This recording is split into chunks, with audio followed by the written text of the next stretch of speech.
அதான் எனக்கு ஆண்டவர் சொல்லி கொடுத்தார். பாகாலுக்கு முன்பாக 3 வகையான தீர்க்கதரிசிகள் இருந்தார்கள். மன்னிக்கணும், ஏசபேலுக்கு முன்பாக 3 வகையான தீர்க்கதரிசிகள் இருந்தார்கள். ஒன்று ஏசபேலோடு கூட பந்தியில் சாப்பிடுகிற தீர்க்கதரிசிகள். ஏசபேல் போடுற பந்தியில் என்ன பண்ணுவாங்க? சாப்பிடுவாங்க. இன்னொன்று அவளுக்கு பயந்து குகையில் போய் மறைஞ்சிருந்த ஒரு 7000 பேர். இவங்க என்ன செய்ய மாட்டாங்க, அதுலேயும் சேர மாட்டாங்க. ஆனால் அவளை எதிர்க்கிறதுக்கோ தைரியமாக பேசுகிறதுக்கோ என்ன கிடையாது. அதனால் போய் குகையில் மறைஞ்சிக்கணும். இன்னொரு வகையான தீர்க்கதரிசி இருக்கான். அது யார் தெரியுமா? எலியா. அவன் என்ன பண்ணுவான் தெரியுமா? தைரியமாக சொல்லுவான், பனியும் மழையும் பெய்யாது. இந்த 3 வகையான தீர்க்கதரிசி ஆண்டவர் சொல்லிட்டு சொல்கிறாரு, இதில் நீ எதை வேணாலும் இருக்கலாம். Choice is yours. நீ உலகத்தோடு கூட சேர்ந்து கொண்டு எல்லாரும் போகிறாங்க, அமைச்சரை பார்க்க, எம்பியை பார்க்க, எம்எல்ஏவை பார்க்க, அவர் கொடுக்குற இடஒதுக்கீடை வாங்க, அவர் கொடுக்குற காசை வாங்கிறதுக்கு ஒரு குரூப் போகுது. அதோடையும் நீ போகலாம். ஓட்டுக்கு காசு கொடுக்குற குரூப் ஒன்று இருக்குது. இது அடுத்த மாதம் வந்துடுவாங்க உங்களுக்கு எல்லாம். 5000 ரூபா 10,000 ரூபான்னு கொடுப்பாங்க. விசுவாசிகளாக ஒரே சந்தோஷம், சோத்திரத்தோடு அதை வாங்கி ஜபத்தோடு கூட ஓட்டு போடுறது. நான் சொல்லிட்டேன், ஓட்டுக்கு காசு வாங்குற விசுவாசி பரலோகத்துக்கு போகாது.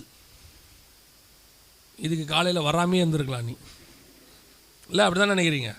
நீ வராமே இருந்திருக்கலாம். என்னை பொறுத்த வரைக்கும் ஏசாவுக்கு 1 டம்ளர் கூழ், உங்களுக்கு ஒரு ஓட்டு. ஓட்டு போடுங்க, அது உங்கள் இஷ்டம். யாருக்கு வேணாலும் போடுங்க, அது உங்கள் இஷ்டம். ஆனால் காசை வாங்கிட்டு போட்டிங்கன்னு வச்சுக்கோங்க, அது விபச்சாரம். ஒரு ஆவிக்குரியவர் என்ன வந்து கேட்டார், பாஸ்டர் நான் ஓட்டுக்கு காசு வாங்கலை, ஆனாலும் எனக்கு ஒரு சந்தேகம், நான் கேட்கட்டான்னாரு. கேளுங்கன்னு சொன்னேன். அவர் சொன்னார், இவங்க 5 வருஷம் நம்மக்கிட்ட கொள்ளையடிக்கிறாங்க. அந்த காசை தான் நமக்கு திருப்பி என்ன பண்ணுறாங்க, ஓட்டுக்கு 5000 ரூபா 10,000 ரூபா தராங்க. அது நம்ம காசு தானே, வாங்கினா தப்பு இல்லையா அப்படின்னாரு. நான் சொன்னேன், உங்ககிட்ட 5 வருஷம் கொள்ளை அடித்தானே அவன் பாக்தா திருட, அவங்கிட்ட நீ வாங்குறியே நீ பக்கா திருட. அவனே உங்ககிட்ட திருடினா நீ அந்த திருடங்கிட்டே திருடுற பாரு. இல்லை, ஓட்டுக்கு காசு வாங்கக்கூடாது என்பது சட்டம், அதை வாங்குவது என்பது லஞ்சத்துக்கு ஈக்குவல். எதுக்கு இதை சொல்ல வரேன் அப்படின்னு சொன்னால், இன்றைக்கி உலக பிரகாரமான ஆசீர்வாதத்துக்காக போகக்கூடிய ஆவிக்குரிய கூட்டம் ஒன்று இருக்குது, சோரம் போகிற கூட்டம் ஒன்று இருக்குது. அது ஊழியக்காரங்களையும் இருக்குது, விசுவாசியிலும் இருக்குது, எல்லாம் இருக்குது. இப்படிப்பட்ட கூட்டமாகவும் நீங்கள் இருக்கலாம். பாகாலுடைய பந்தியில் போய் சாப்பிட்றவங்க. இன்னொரு கூட்டம் இருக்குது, நமக்கு எதுக்கே வம்பு, ஒதுங்கி உக்காந்துக்கோ, எதுலேயும் ஈடுபடாது, நான் உண்டு, என் வேலை உண்டு, நான் எங்கேயும் போக மாட்டேன், யாரையும் பார்க்க மாட்டேன், எங்கே போனாலும் நம்ம நஷ்டம் பண்ணி விட்டுறாங்க, நம்ம பாட்டு ஜோம் பண்ணோமா, பைபிள் வாசமா, சோத்திரம் சோத்திரம் சோத்திரம், வீட்டில் இருந்தோமா பிரச்சனை வரும். இது இருக்கலாம், தப்பு கிடையாது, இது ஓகே, நம்மளை சேவ் பண்ணிக்கலாம். இன்னொரு கூட்டம் இருக்குது, இது யார் தெரியுமா? கர்த்தருக்கு முன்பாக நிற்கிற நான் சொல்லுகிறேன். ஒரு கூட்டம் இருக்குது, இது 7000ன்னு பொத்தாம்பதுவாக வராது, ஒரே ஒருத்தனாக தனித்து நிற்கும். அது கர்த்தருக்கு முன்பாக நிற்கிற கூட்டம். இந்த கூட்டம் பரலோகத்துக்குள்ளே நுழையும் போது பரலோகமே எழுந்திருச்சு நின்று வரவேற்கும். அதுதான் ஸ்தேவான். உள்ளே போகும்போது கர்த்தர் எழுந்திருச்சு நின்னான்னு வசனம் சொல்லுது. பிதாவின் வலது பார்சத்தில் உட்கார்ந்திருந்த இயேசு ஸ்தேவான் போகும்போது என்ன பண்ணுறாராம்? எழுச்சி நிற்கிறார். ஒரு பூமியிலேருந்து ஒரு மனுஷனுக்காக சர்வ வல்லமை உள்ள தேவன் எழுச்சி நிற்கிறாருன்னா அவன் லைஃப் எப்படி இருக்குது பாருங்க. இதுதான் ஆவிக்குரிய வாழ்க்கையினுடைய உச்சம். வாழ்ந்தா அப்படி ஒரு ஆவிக்குரிய வாழ்க்கை வாழணும். என்னை பொறுத்த வரைக்கும் ஊழியம் என்பதோ அல்லது ஆவிக்குரிய அழைப்பு என்பதோ ஒரு அழைப்புக்குரியது, பிழைப்புக்குரியது அல்ல. இதை வச்சு சர்வை பண்ணுறதுக்கு நம்ம இங்கே வரவே இல்லை. இயேசுநாதரை வச்சு ஆசீர்வாதம் வாங்கிறதுக்கு வராதிங்க. சபைக்கு வரும்போது இயேசுநாதர் அதை கொடுப்பார், இதை கொடுப்பாரா, இந்த வருஷம் என்ன வாக்குத்தத்தம், இந்த வருஷம் கத்துற, எதை வேணாலும் இயேசுநாதர் கொடுப்பார். ஆனால் நான் வந்தது அதுக்காக இல்லை, நான் வந்தது அவரை தேடுவதற்கு. அந்த தாட்டு வரணும். கணவன் சம்பாரித்து முழுக்க முழுக்க யாருக்கு தான் கொடுக்க போகிறாரு? குடும்பத்துக்கு தான் போட போகிறார். அது பிள்ளைகளுக்காக இருக்கும், மனைவிக்காக இருக்கும், குடும்பத்துக்கு தான் போட போகிறார். ஆனால் கணவன் வீட்டுக்கு வரும்போதெல்லாம் மனைவி காசு கொண்டு வந்தீங்களா, நான் அதை வாங்கிட்டு வர சொன்னேன், வாங்கிட்டு வந்தீங்களா, வாடகை ரெடி பண்ணிங்களா, இப்படின்னு உள்ள நுழையும் போதே கேட்டால் அந்த ஆளுக்கு எப்படி இருக்கும்? கொஞ்சம் டென்ஷனாக தான் இருக்கும். அது கேட்ட உடனே பிள்ளைகள் அங்கேருந்து வந்து, அப்பா ஸ்கூல் ஃபீஸ் ரெடி ஆகிடுச்சா, அப்பா சைக்கிள் வாங்க காசு ரெடி ஆகிடுச்சா, அப்பா செல்ஃபோன், அப்போ இப்போ எப்படி இருக்கும் அவருக்கு? அடுத்த கேள்வி என்ன கேட்பார்? நார்மல் கணவனை தான் என்ன கேட்பார்? ஏண்டா காசுக்காக மட்டும்தானா நான் வந்தமே, ஒரு காப்பி குடிக்கிறீங்களா? என்னப்பா டயர்டாக இருக்கீங்களா? யாராவது கேட்டிங்களா? நார்மல் கணவன் அந்த கேள்வி கேட்குறான்.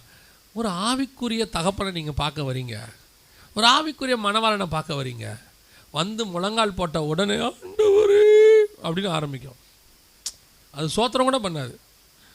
சில ஆட்கள்லாம் எங்கே மறந்துட போகுதுன்னு ஜப குறிப்பை எழுதினே வருது. மறந்துட போகுதுன்னு சொல்லிட்டு சபையில் கொடுக்குற ஜப குறிப்பு இல்லை, அவங்க கொஞ்சம் வச்சுருப்பாங்க. அவருக்காக பண்ணோம், அதை காணும் இந்த மாதம், இப்படியே அழுதுகிட்டே இருக்கும். அது முழங்கால் போடுறதுனா ஏசுனதில் டென்ஷனாக வரும். ஐயோ வருது, இப்போ அழப்போதே. என்னை ஆண்டவர் எதுக்கு சபைக்கு வர வச்சிருக்கிறாரு? என்னை எதுக்கு கூப்பிட்டுருக்கிறாரு? அப்படியே வந்த உடனே ஆண்டவர் அதை கொடுப்பார், இதை கொடுப்பார். நான் திருப்பியும் சொல்கிறேன், இயேசுநாதர் ஆயிரங்களில் அல்ல, லட்சங்களில் அல்ல, கோடிகளில் கொடுப்பதற்கு வல்லமையுள்ள தேவனாக இருக்கிறார். அதில் எந்த மாற்று கருத்துமே எனக்கு எதுவே இல்லை. அவர் வந்து the காட் ஆஃப் பிளஸிங் தான், ஆசீர்வாதத்தின் தேவன் தான் அவர். ஆனால் அவர் நம்மகிட்ட எதிர்பார்க்கிறது அதை அல்ல, அவர் நம்மகிட்ட எதிர்பார்க்கிறது அன்பை. என் பிள்ளைங்க வெறும் காசுக்கே வருது, எப்போ பார்த்தாலும் காசுக்கே வருது அப்படின்னா, நம்ம இப்போ பேங்க்குக்கு போகிறீங்க, லோன் கட்ட போகிறீங்க, மாதம் மாதம் போன உடனே அந்த அம்மா எவ்வளோ சார் கட்டுறீங்க அப்படின்னு தான் கேட்கும். போன உடனே அந்த அம்மா நல்லா இருக்கீங்களா சார், சாப்பிட்டீங்களா, வீட்டில் மனைவி பிள்ளைலாம் நல்லா இருக்கா அப்படின்னு என்னைக்காவது கேட்டிருக்கா? இல்லை நீங்கள் எதிர்பார்த்துருக்கீங்களா? போன உடனே அந்த அம்மா சார் கொடுங்க அப்படின்னு, ஏம்மா வந்து நிற்கிறேனே, 4 வார்த்தை நல்லா பேசினியா, நீ வந்து நிற்கிறேனே, மாதம் மாதம் நான் உன்னை பார்க்குறேன் தானே, ஒரு 2 நல்ல வார்த்தை பேசிவிட்டு அதுக்கப்புறம் காசு கேட்டா என்ன அப்படின்னு சொல்லியிருக்கீங்களா? எழுதிச்சு ஒரு அறம் கொடுத்துரும். உனக்கு எனக்கு என்னடா, கட்டிட்டு போ, அது அவங்களுக்கு. ஆனால் மனைவியை பொறுத்த வரைக்கும் அதல்ல. மணவாட்டி என்பவள், சபை என்பது தேவனை காசுக்காகவோ ஆசீர்வாதத்துக்காகவோ மட்டும் தேடுகிற இடம் இல்லை. எவ்வளவுக்கு எவ்வளோ என் தேவனோடு நான் நெருங்குகிறேனோ அவ்வளவுக்கு அவ்வளவு என் மணவாளனோடு கூட என் ஆவிக்குரிய வாழ்க்கையினுடைய உச்சம். அதுக்கு தான் நான் சபைக்கு வரேன். இதை நீ தேடு, பின்பு இவை எல்லாம் உனக்கு கூட கொடுக்கப்படும்.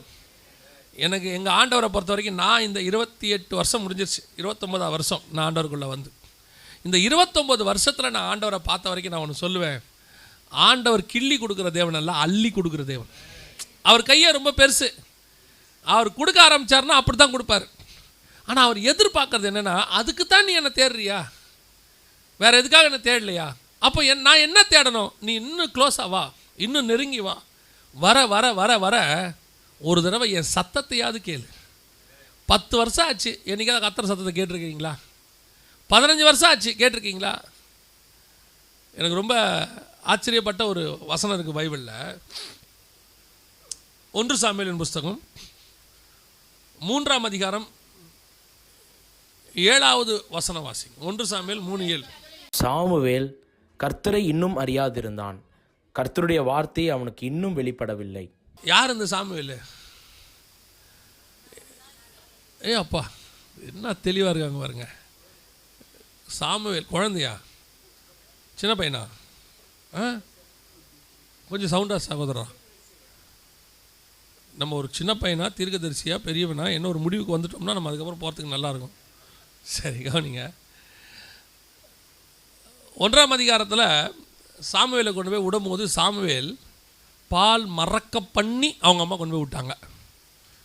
பிள்ளையாலே என்ன கொண்டு விடுறாங்க? பால் மறக்க பண்ணி கொண்டு வந்து விடுறாங்க. 2ஆம் அதிகாரம் 21வது வசனம்னு நினைக்கிறேன், வாசிங்க. 2:21. 2:21 வாசிக்கிறீங்க? சரி. அதுக்கப்புறம் 26 பாருங்க. சாமுவேல் என்னும் பிள்ளையாண்டான் பெரியவனாக வளர்ந்து, இப்போ எப்படி ஆயிட்டார்? அவர் பெரியவன் ஆயிட்டார். உடம்போது எப்படி இருந்தார்? பால் மறக்க பண்ணி. இப்போ குழந்தையா பெரியவனா? முடிவுக்கு வந்துடுவோம் இப்போ நம்ம இனிமேட்டு. ஏன்னா அது அவர் மிஸ்டேக் இல்லை.